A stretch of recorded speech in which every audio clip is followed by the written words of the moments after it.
안녕하세요, 여러분. 이 강의를 하다 보니 어느덧 마지막 차시에 이르렀습니다. 13차시 마지막 강의는 영화와 이데올로기를 짚어보는 이런 시간을 갖도록 하겠습니다. 1강 영화 이데올로기에서는 이데올로기와 영화의 상관관계에 대해서 학습해 보도록 하겠는데요. 혹시 여러분들 중에 뭐 오락인 영화를 말하면서 갑자기 왜 이데올로기 타령이야? 라고 반문하실 분들이 있을지도 모르겠습니다. 그럴 수 있습니다. 제가 아는 뭐 유명 그 평론가 중에서도 아주 가까이 지내는 후배 평론가인데 그 영화에서 이데올로기 문제를 짚는 것에 아주 강한 거부감을 보이면서 뭐 웬 이데올로기 타령이냐라고 투덜투덜 거리는 것을 본 적이 있습니다. 그런데요, 제가 여러분들한테 질문 하나 할까요? 과연 그럴까요? 가령 여러분 헐리우드 영화가 의뢰 해피엔딩으로 끝나는 것에 대해서 어떻게 생각하십니까? 우리의 인간의 삶이 그렇게 해피엔딩으로만 이루어지나요? 아니죠. 해피엔딩으로 이루어지기도 하고 언해피엔딩으로 이루어지기도 합니다. 그런데 대부분의 주류 영화들, 특히 할리우드의 주류 영화들은 거의 해피엔딩으로 끝납니다. 한국 역시 마찬가지입니다. 2011년에 여러분을 아주 매혹시켰던 써니를 떠올려 보세요. 그 엔딩이 도대체 있을 법한 엔딩입니까? 말도 안 되는 비현실적 엔딩이죠. 그러나 관객들은 그 영화를 보면서 그런 해피엔딩을 기대했을 거고 실제로 영화는 그런 기대를 충족시키면서 그 친구들에게 자기가 남긴 유산을 나눠주는 그런 좀 환상적인 그런 엔딩으로 끝을 맺습니다. 억지스럽지만은 관객에게 짜릿한 기쁨을 선사하면서요. 그 영화 속 캐릭터들에게 뿐만이 아니라. 자, 그 해피엔딩은 왜 그런 해피엔딩을 의뢰 택할까요? 그것이 이데올로직 이유에서라고 말씀드릴 수 있겠습니다. 뭐냐? 영화는 허구입니다. 자, 현실이 해피하지 않으니까 영화에서라도 해피해지지 않겠느냐라는, 즉 관객에게 일말의 위안을 주고 위로를 주고 행복하게 해주는 것이 그 무엇보다 오락으로서 영화가 해야 될 본분이라는 그러한 이데올로기가 작동하는 것입니다. 여러분, 그런데도 영화가 이데올로기하고 관계가 없겠습니까? 큰 관계가 있죠. 또 여러분, 영화 속에 피부 색깔이 다른 그 연인들, 그 사랑 순탄한가요? 일반적으로 순탄하지 않습니다. 현실 세계에서도 순탄하지 않을 뿐만 아니라 영화에서는 더 순탄하지 않습니다. 그런 경우는 대개 파국으로 치닫기 십상입니다. 그것은 색깔이 다른, 피부 색깔이 다른 인종끼리 함께 사는 것은 바람직하지 않다라는 보수적 이데올로기가 작동한 결과입니다. 영화는 철저하게 이데올로기의 산물입니다. 그 이데올로기가 돈벌이와 연관되느냐, 연관되지 않느냐의 문제인 것이지, 오락인 영화, 예술이건 문화건 오락이건 크고 작은 그 관계를 영화는 이데올로기와 가질 수밖에 없습니다. 그래서 저는 영화에서 시대를 읽다 마지막 강좌를 영화와 이데올로기의 상관계를 짚으면서, 그리고 이 강에서는 영화 역사 속에서 기념비적인 그런 이데올로기와 영화의 관계를 보여주는 영화를 짚으면서 이 강의를 마무리 짓기로 한 것입니다. 그리고 영화 읽기의 가장 최후의 단계가 바로 영화를 이론적으로, 이데올로기적으로 읽는 것이기 이기 때문에 이 마지막 강좌를 영화와 이데올로기로 연관시킨 것입니다. 제가 12차 시를 청춘 문화를 영화 연관시킨 것 역시 그 마지막을 마무리하기 전에 여러분이 청춘 세대이고 또 청춘이라는 청춘 문화는 이 시대를 읽는 주요 핵심 코드이기 때문에 12차 시에 청춘 문화를 다룬 것입니다. 이미 말씀드렸듯 그런 점에서 오늘 마지막 이 강의는 지금까지 해온 그 어떤 강의보다 더 좀 큰 의미가 있지 않을까라는 생각을 해보고요. 오늘은 여러분과 이제 마지막 만남이 되는 강좌인 만큼 자리인 만큼 마지막에는 보다 더 재밌는 영화 즐기기 위한 제안도 여러분들한테 할 작정입니다. 자, 이 정도면은 영화에서 왜 이데올로기가 문제가 되는가 수긍하실 수 있겠죠.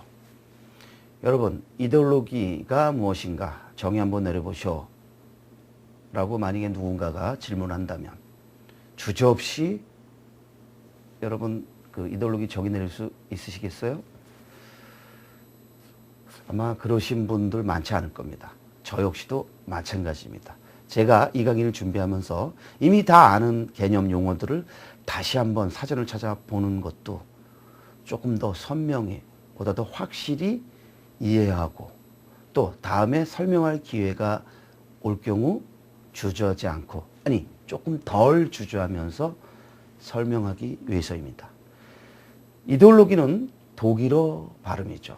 영어로는 사실은 이데올로기가 아니라 아이디올라지가 되겠는데요. 아이디올라지가 되겠는데 우리가 그냥 이데올로기 독일어 발음을 써서 이데올로기라고 합니다. 아이디올라지 뭐 이렇게 얘기하지 않고요. 자, 그러면 우리가 다시 그 네이버 국어 사전을 통해서 다시 한번 그 개념 정의를 볼까요? 이렇게 되어 있습니다. 사회 집단에 있어서 사상, 행동, 생활 방법을 근본적으로 제약하고 있는 관념이나 신조의 체계.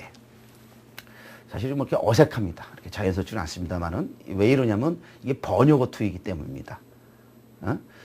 그러니까 다시 좀 풀어 얘기하면 그 인간과 사회, 자연, 세계에 대해서 우리가 품는 현실적이며 이념적인 의식 형태 조금 쉬워졌죠. 요거는 이제 이제 네이버 지식사전에 올라와 있는 건데요. 다시 한번 보겠습니다. 인간과 사회, 자연, 세계에 대해 품는 현실적이며 이념적인 의식 형태. 이데올로기는 인간 존재의 기반이 되는 가치 체계를 형성하며 그렇죠. 이데올로기로부터 자유로울 수 있는 인간은 없습니다. 우리가 의식을 하건 하지 않건 이데올로기의 지배를 받게 되어 있습니다. 그 지배를 얼마나 의식하느냐, 얼마나 의식하지 못하느냐의 문제지 우리는 이데올로기의 영향을 받을 수밖에 없습니다. 우리 존재는 그런 의미에서 이데올로기적 존재입니다. 이데올로기는 인간 존재의 기반이 되는 가치체계를 형성하며 인간 자신과 현실에 대한 인식을 형성하고 사회적인 조건에 대한 판단의 선택 체계로 작용한다. 이러한 의식이 사회적으로 공유되면 바로 그것이 사회적 이데올로기가 되고 우리가 보수 진보로 나누는 것은 바로 사회적 이데올로기가 되겠죠. 그렇죠? 각 개인의 생활을 통하여 내면화하면 개인의 이데올로기가 된다. 자, 여러분만이 갖고 있는 고유한 개인적 이데올로기 혹시 있나요? 저는 있습니다. 이 자리에서 말씀드리기 좀 쑥스럽긴 합니다만은 제가 개인적 이데올로기로 내면화되어 있는 것은 바로 오지랖 정신입니다. 사실 오지랖은 굉장히 부정적인 함의가 담겨있죠. 자기 일이나 잘할 것이지 왜 남의 것까지 이렇게 참견하며 기웃기웃거려 이럴 때 우리가 오지랖 넓다라고 얘기하는데 저는 그 오지랖의 긍정적 순기능을 항상 염두에 두고 혼자 살아가는 세상이 아니라 더불어 함께 살아가는 세상인 만큼 남을 좀 더 배려하고 더불어 무엇인가 남을 위해서 뭔가 도울 수 있는 일을 하고 그런 의미에서 저는 항상 그 제가 추구하는 그런 가치 체계를 오지랖 정신이라는 오지랖이라는 용어를 통해서 드러내고자 노력하는 편입니다. 그래서 제가 하고 싶은 것 중에 하나가 오지랖이라는 용어를 순기능적인 용어로 바꾸는 것입니다. 좀 엉뚱한지 모릅니다. 저는 정말 진심으로 그런 생각을 갖고 살아갑니다. 그래서 저는 제가 여러 그 학생들을 만나는 이유도 제가 갖고 있는 생각, 가치 이런 것을 함께 공유하고 싶어서입니다. 그리고 조금 먼저 좀 더 살았고 그리고 영화를 조금 더 공부한 입장에서 자극을 주고 동기부여를 하고 싶어서입니다. 이것이 제가 다 오지랖 정신에서 나온 겁니다. 제가 만약에 오지랖 정신을 갖고 있지 않다면 굳이 부산영화제 프로그래머하고 바쁘게 하면서 굳이 뭐 대학에서 강의하려고 그렇게 애쓰지 않을 겁니다. 저는 이것이 저의 개인적 이데올로기 중에 하나입니다. 그리고 또 저는 공사가 대립될 때는 반드시 공을 선택해야 된다는 것이 저의 개인 이데올로기입니다.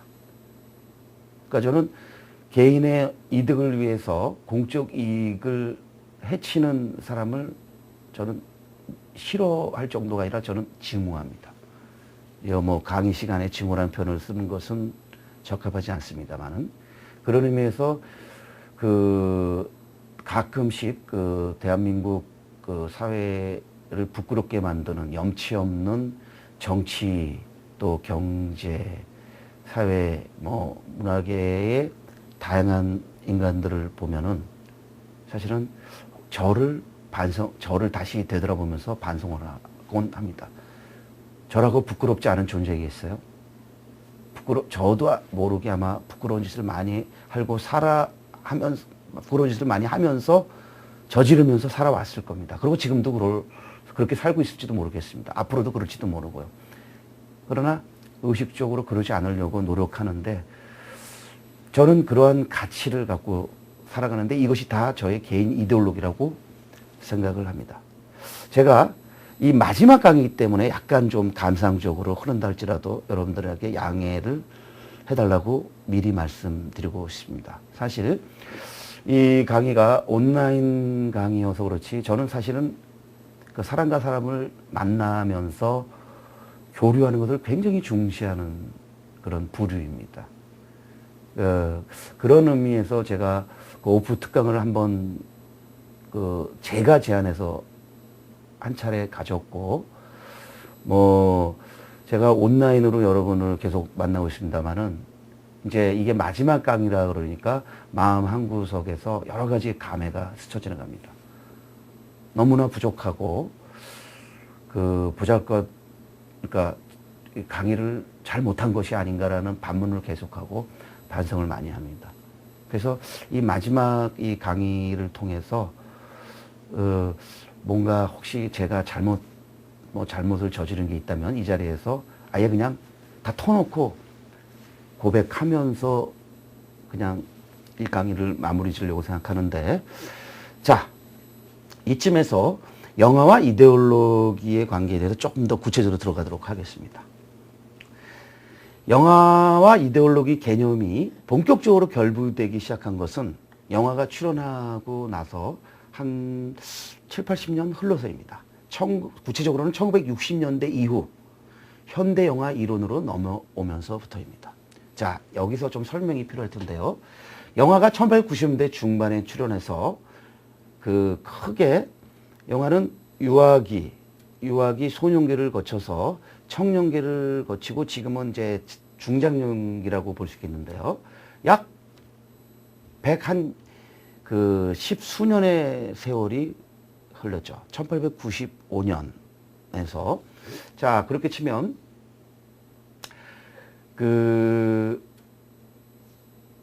1920년대 후반까지, 20년대까지는 일반적으로 뭐 우리가 영화를 무성영화기로 분류하니까 그냥 편의상 그냥 무성영화기로 분류합니다. 그리고 20년대 말부터 1950년대 말까지 우리가 흔히 그냥 영화의 고전기로 칭합니다. 보통 이제 그냥 사운드 시네마, 그러니까 발성 영화의 시기, 그리고 그냥 고전 영화의 시기죠. 영화가 현대화, 그러니까 모던 시네마라고 칭해지는 시기는 바로 1960년대 이후입니다. 그래서 모던이든 포스트 모던이든 1960년대 이후를 우리가 흔히 현대 영화, 모던 시네마라고 칭하는데, 바로 그 현대 영화 이후부터 영화 이론 역시 이론화의 길로 좀 간다고 할까요? 그러다 보니까 1960년대 이후 현대 영화기로 넘어오면서 영화와 이데올로기가 이제 결부가 본격적으로 되기 시작합니다. 그러면서 한 편의 영화, 그저 오락인 줄만 알았던 영화에서 어떠한 이데올로기 작용이 이루어지는 것인가를 영화 연구자들이 본격적으로 탐구하기 시작합니다. 사실 이거는 굉장히 복잡하고 어려운 이론적인 논의이기 때문에 이 자리에서 깊이 있게 들어갈 수는 없습니다. 그런데 요 정도만 여러분이 그냥 이해하시고 넘어가시길 원합니다. 뭐냐면 우리가 무심코 보는 영화들이 사실은 어떤 의미화 작용을 거치는 것이고, 그 의미화 작용은 다 이데올로기적 작동하고 연관되어 있다는 것입니다. 그래서 영화는 기본적으로 어떤 사회가 갖고 있는 지배 이데올로기, 다미넌트 이데올로기를 알게 모르게 의식적으로 또는 무의식적으로 관객에게 주입을 시키고, 관객은 그 지배 이데올로기의 영향을 크고 어떨 때는 크게 어떨 때는 작게 받을 수밖에 없다라는 것입니다. 그래서 좀 복잡합니다만은 장치 이론, 스크린 이론 등등 주장이 나옵니다만은 여러분 여기서는 거기까지 들어갈 수는 없고요. 영화에서 이데올로기적인 그런 작동의 기제를 파고 들어가는 것이 무엇보다 1960년대 이후로 중요해졌다는 것 정도만 여러분이 기억해 두시고 넘어가면 좋겠습니다. 좀 구체적인 예를 들까요? 여러분 영화를 보면요, 남자와 여자가 동등하게 그려집니까? 대부분 여자는 남자의 장애물이기 십상입니다. 그리고 어떤 위기상황이 발생하면 대부분은 남성이 풀고 여성은 속수무책이기 십상입니다. 다 이데올로기적 작동입니다. 즉 뭐냐, 가부장 중심의, 남성 중심의 그러한 보수적인 이데올로기가 작동한 것입니다. 그것이 이제 세월이 가면서 90년대, 80년대, 90년대, 2000년대, 2010년대를 거치면서 뒤집혀지죠. 가령 당장 예를 들면 김지훈 감독의 장화홍련을 떠올려 보십시오. 거기서 아버지로서의 우리가 알고 있는 권위는 도저히 찾아볼 수 없는 무력화된 존재입니다. 그것은 뭐냐? 바로 김지훈 감독이 보는 약화되어가는 남성상에 대한 하나의 관점이죠. 그리고 영화를 보면 인종 피부 색깔에 의해서 능력이 다 차이나는 것으로 묘사가 되곤 합니다. 항상 백인이 우월하죠. 흑인들은 항상 열등한 것으로 묘사되죠. 여러분, 아시아의 스타들이 할리우드 가서 변변하게 제대로 된 역할을 맡는 거 본 적 있습니까? 거의 없습니다. 없을 겁니다. 그런 점에서 이병헌 씨가 G.I. 조 1, 2에서 주연으로 기용되고 특히 2에서 브루스 윌리스 등 다른 그 쟁쟁한 그런 대스타들을 물리치고 크레딧에 제일 먼저 이름을 올렸다는 건 큰 의미가 있는 거죠. 여러분, 그것은 비단 아시아인들만 해당되는 것은 아닙니다. 유럽의 최고 스타들도 헐리우드에 기용되면 주변부 인물이나 조연적 인물에 그치는 경우가 대부분입니다. 이런 것은 다 이데올로기가 영화에 작동한 결과입니다. 결코 영화는 이데올로기로부터 자유로울 수 없습니다. 아니, 이데올로기와 밀접하게 연관이 되어 있습니다. 어느 그 책 제목은 모르겠습니다. 그 책의 저자가 그랬습니다. 사실 그 미국의 모든 정책을 입안하는 것은 펜타곤이고 그 정책을 실행하는 것이 백악관이라면 바로 그 정책을 프로모션하는 것이 할리우드다. 할리우드는 철저하게 정치적인 그 무엇이죠. 따라서 헐리우드 영화를 볼 때 우리가 이데올로기적인 그 시선을 만약에 감안하지 않고 본다면은 그것은 제대로 된 영화 보기라고, 제대로 된 영화 읽기라고 말할 수 없을 것입니다. 자, 오해하지 마십시오. 그렇다고 온통 이데올로기적으로 모든 헐리우드를 포함한 주류 영화를 봐야 되느냐라는 것이냐? 그거는 아닙니다. 우리가 이데올로기적 가능성을 항상 염두에 두어야는 되지만 다른 가능성들도 있기 때문에 또 예를 들면 스펙타클을 즐길 때는 스펙타클 그 자체를 즐기는 그런 여유도 필요합니다. 이데올로기적인 그런 판단에 의해서 스펙타클을 단죄하고 매도하는 것이 지금 그 평론계 하나의 관행인데 그 역시 그다지 바람직하지는 않습니다.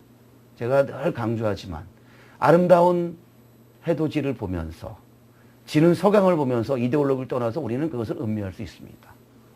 우리가 베토벤의 월강 소나타를 들을 때는 그 월강 소나타의 이데올로기적 함의와 관계없이 그 멜로디에 빠져들어서 그 몰입될 수 있습니다.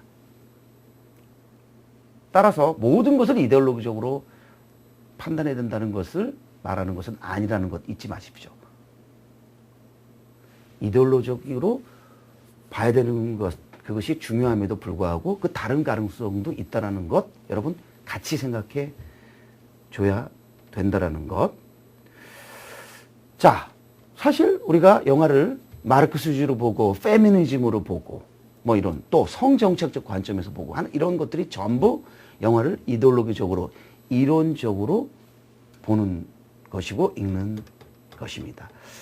그래서 사실 우리가 이제 영화를 본격적으로 다루다 보면 영화 비평 방법론에서 그 영화를 이데올로기적으로 이론적으로 읽는 것의 그 중요성을 우리가 학습하게 됩니다. 이 자리에서 할 수는 없습니다만은. 그래서 이 영화와 이데올로기를 다루는 1강에서 여러분들에게 강조하고 싶은 것은 이겁니다. 우리가 오락, 예술, 문화를 즐길 때 그 오락, 예술, 문화에는 우리가 의식하지 못하는 가운데 이데올로기적인 작동이 이루어지고 있다는 것을 항상 의식하는 훈련을 해야 된다는 것입니다. 그래서 그 내용, 스타일, 형식 등 영화의 모든 층위에서 영화는 이데올로기 문제로부터 전적으로 자유로울 수는 없다라는 거죠. 그렇지만 여기서 우리가 또 그 반론이 나올 수 있습니다. 그러면 관객들이 그 아까 말씀드린 그 지배 이데올로기에 무력하게 피동적으로 수동적으로 조종당하느냐? 그건 아닙니다. 관객은 또 저항할 수 있습니다. 그리고 타협도 할 수 있습니다. 그래서 관객은 그 지배 이데올로기에 맹목적으로 그냥 수동적으로 피동적으로 조종당하는 존재만은 또 아닙니다. 그것이 오늘날의 입장입니다. 관객들의 어떤 판단이 의 어떤 능동성, 적극성을 인정하는 그런 흐름 쪽이 지금은 오히려 대세 쪽으로 가고 있습니다. 그런데 하여튼 이데올로기 작동이 우리가 알게 모르게 이루어지기 때문에 영화를 보면서는 이데올로기적으로 바라보는 시선도 필요하다는 것. 요거 특별히 강조하고 싶은 겁니다. 아까 조금 더 예를 들까요? 해피엔딩의 문제 말씀드렸고 성차별의 문제 말씀드렸습니다. 인종의 문제도 말씀드렸는데 영화에서 여러분 그 편집의 문제에서 여러분이 주령화를 볼 때 편집의 순간들을 매번 의식하지 못합니다. 의식할 수 없습니다. 그래서 그 편집을 가르치는 그 선생들이 가장 좋은 편집은 눈에 보이지 않는 편집이라고 말합니다. 그것은 뭐냐? 편집의 순간이 눈에 띄지 않는 편집이다라는 것입니다. 그래서 그걸 가리킨 용어가 바로 불가시 편집이란 용어입니다. 눈에 보이지 않는 편집이다. 즉 영어의 invisible editing, invisible editing이라는 용어로 옮긴 것인데요. 여러분이 만약에 그 카운팅을 편집의 카운팅을 작심하고 한다 할지라도요. 가령 뭐 하나의 숏이 다음 숏으로 넘어가는데 뭐 몇 분이 걸리면은 그 쉽게 그 카운팅을 할 수 있습니다. 그런데 1분에 만약에 막 10번, 20번 그 장면이 그 숏이 바뀐다고 가정해 보세요. 여러분 그거 다 일일이 카운팅 할 수 없습니다. 놓칠 수밖에 없습니다. 그래서 우리가 주령화를 보다 보면 나중에는 편집의 순간들을 의식하지 않게 되면서 그냥 영화 속으로 빠져들어가게 됩니다. 이것이 몰입입니다. 그리고 대중 상업 주령화들은 다 바로 관객을 영화 속으로 완전히 빨아들여서 즉 몰입시켜서 그 영화라는 그 허구 세계, 1시간만 2시간 그 허구 세계에 빠져들었다가 영화 엔딩 크레딧이 올라올 때 빠져나오게 하는데 바로 그러면서 그 현실에 있는 많은 문제점들을 감추려고 합니다. 그 감추려고 하고 그것을 아무 일이 없는 듯 이렇게 기우려고 합니다. 그것을 가리키는 용어가 어려운지만 봉합이라는 용어입니다. 기운다. 사실은 갭이 존재하는데 현실의 수많은 존재들 그 문제점들을 그냥 억지로 끼워 맞추는 겁니다. 그래서 아무 일이 없는 것 마냥 그것을 가리키는 용어가 봉합이고 그래서 주류 영화, 헐리우드를 비롯한 주류 영화들은 대부분 해피엔딩으로 가는 겁니다. 자, 영화라도 이렇게 현실의 그 많은 그 문제점, 고통으로서 벗어나서 여기서라도 이렇게 여러분 위안 받으십시오. 편하게 즐기다 가십시오. 이겁니다. 그래서 주류 영화는 뭡니까? 기본적으로 관객들을 기분 좋게 해야 되는 거죠. 불쾌하게 하면 안 됩니다. 여러분, 영화에서 그 불쾌함은 결코 악덕이 아닙니다. 미덕이 될 수도 있습니다. 추임의 얘기라고도 하지 않습니까? 그런데 주류 영화는 관객을 불쾌하게 하면 안 됩니다. 기분 좋게 해야 됩니다. 왜? 관객들 기분 나쁘면은 영화 안 보니까요.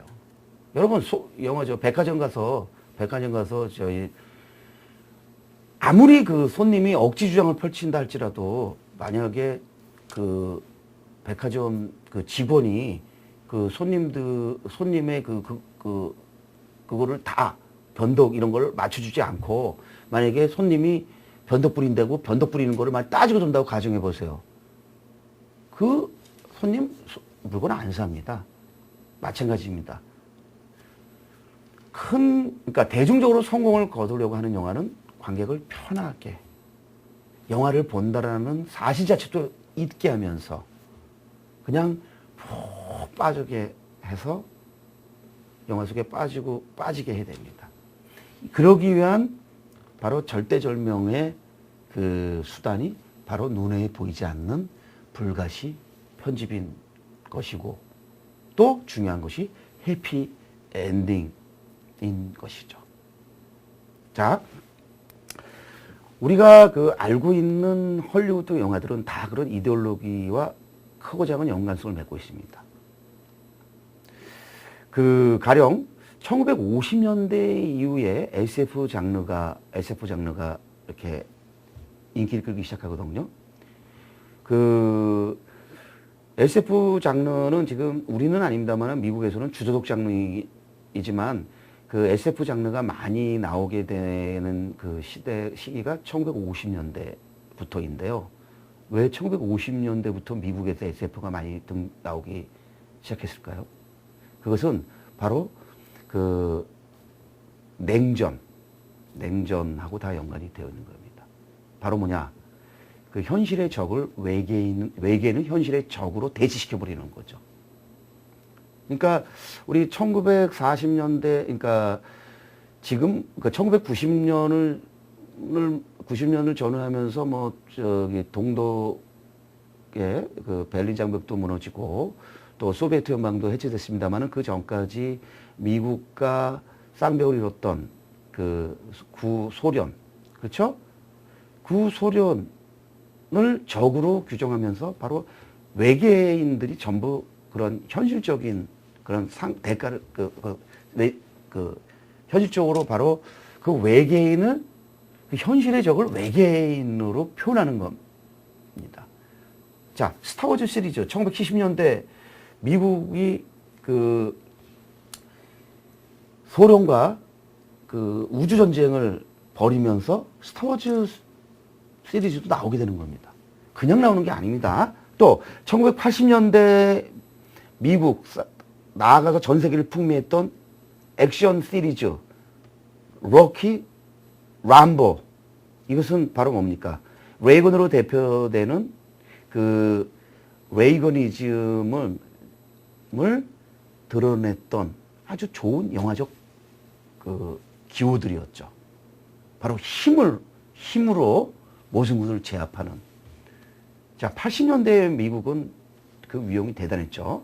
자, 2000년대 접어들면서는 이제 2010년대 뭐 이렇게 거치면서는 이제 중국의 그 위용이 많이 뭐 눌리곤 합니다만은 80년대의 미국의 위용은 정말 대단했죠. 그 미국의 위용을 람보나 로키라는 캐릭터를 통해서 드러낸 겁니다. 거기서 바로 실베스터 스톤이 나오고 브루스 윌리스가 나오고 아노드 슈바르츠네거가 나오고 그런 것입니다. 지금은 더 이상 그런 존재들이 그렇게 각광받는 시대는 받지는 않습니다만 80년대는 그랬습니다. 자, 우리가 알고 있는 영화는 장르적으로 스타일적으로 대부분 이렇게 이데올로기적으로 크고 작은 상관관계를 맺고 있다는 것 잊지 마십시오. 그런데 가끔씩 전복적인 텍스트들이 나옵니다. 그런 주류 영화와는 다른 가치와 지향을 갖고 있는 영화들이 덜어 나옵니다. 여러분, 카사블랑카 혹시 들어보셨죠? 보신 분들 있을 겁니다. 험프리 보가트, 잉그리드 버그만 주연의 그 영화 역사상 가장 위대한 멜로드라마로 기록되어 있는 영화죠. 1940년대 초에 선보이면서 그 이후로 지금까지 가장 널리 사랑받는 영화로 되어 있는데 사실 이 영화 처음에 나왔을 때는요 별로 큰 인기를 끌지 못했습니다. 그래서 움베르토 에코 같은 그 대기호학자는 그 카사블랑카를 가리켜서 영화 역사상 가장 대표적인 컬트 영화다라고 칭하기도 했죠. 컬트 영화는 그러니까 폭넓은 대중들로부터 사랑을 받지 못하고 외면을 받으나 그 극소수 열혈 팬들로부터 그 광적으로 추앙받고 숭배받는 영화를 가리키는 건데 바로 카사블랑카가 그런 영화였고 시대가 흐르면 시대를 이제 그러니까 세월이 흐르면서 카사블랑카는 컬트 무비를 넘어서 고전적인 영화의 반열에 올라갔죠. 근데 카사블랑카를 보면요, 여러분, 이 영화의 결말은 우리가 알고 있는 주류 영화와는 다른 결말로 갑니다. 사랑하는 여인을 사랑하지만 사랑하면 그 사랑을 찾아오기 위해서 우리 목숨을 걸어야 되지 않습니까? 그러나 이 영화에서 험프리 보가트 캐릭터는 자기가 잉그리드 버그만 캐릭터를 그토록 사랑하고 잊지 못하지만 그 현재의 남편과 떠나가게끔 도와주고 그들이 살아가게끔 도와줍니다. 파격적인 결말입니다. 저는 이 영화를 보면서 정말 일대 충격을 받았는데 그래서 움베르토 에코가 그 컬트 영화라고 했겠구나라고 저도 수긍했습니다. 좀처럼 보기 힘든 그런 파격적인 결말입니다. 또 여러분 언페이스풀이라는 영화 혹시 아시나요? 언페이스풀. 리차드 기어와 그 다이언 레인이 나오는 영화인데요. 이 영화는 아주 흥미진진한 또 그 전복적인 그런 텍스트입니다. 뭐냐면 거기서 그 부인이 바람을 핍니다. 그 자기보다 젊은 프랑스에서 온 남자와 눈이 맞아서 바람을 피우는데 뭐 여러 차례는 아니고 그래서 한편에 그 외도를 합니다. 그 사실을 남편이 압니다. 자, 주류 영화에서는 그 여자가 불구가 되던가 죽어야 됩니다. 부정을 저지르는 여자들은 전통적으로 죽거나 불구가 될 수밖에 없었습니다. 그런데 이 영화에서는 그 여자가 그 불륜을 저지르었음에도 불구하고 그 여자는 가정을 지키고 이 남자가 그 불륜남을 찾아가서 응징을 하는 과정에서 실수로 그 남자를 죽이게 되고 결국에는 그 남자를 죽인 대가로 그 여자는 집에 있게 하고 남자가 감옥에 가죠. 파격적인 결말입니다. 이 영화가 전복적인 텍스트가 아니고 그 보수적인 그 수구적이고 그 전통적인 텍스트였다면 설사 그 남자가 그 불륜남을 죽였다 할지라도 원인지공자는 여자이기 때문에 그 여자가 더 큰 처벌을 받게 했을 것입니다. 그런데 이 영화에서 다이언 레인 캐릭터는 집을 지키죠. 이런 텍스트들이 가끔씩 있습니다. 아메리칸 뷰티도 우리가 알고 있는 주류 영화는 다른 그러한 맥락을 보이는 영화고요. 그런 점에서 그러한 그 예외적인 전복적인 텍스트들이 있다라는 것 여러분 그 참고하시고 그런 영화들을 또 골라서 보는 재미들이 있을 겁니다. 제가 뭐 카사블랑카의 그 엔딩 장면이라든지 또 언페이스블의 엔딩 장면을 이렇게 맛배기로 여러분들에게 선보일 수 있으면 좋겠는데 하여튼 뭐 좀 제가 자료를 좀 찾아보도록 하겠습니다. 그리고 이러한 전복적인 텍스트를 찾아보는 그 재미, 영화 보기에 큰 재미 중에 하나죠. 자, 영화 이데올로기와 영화의 상관관계. 자, 이 정도면 여러분 뭐 어느 정도 영화가 이런 식으로 이데올로기와 관계를 맺는 거구나. 그저 오락 영화인 줄 알았는데 이렇게 이데올로기적으로 작동을 하는 거구나. 어느 정도 아마 수긍하실 수 있지 않을까. 자, 이제 2강에서는 그 영화 속에서의 이데올로기를 구체적으로 한번 탐구해 보도록 하겠습니다.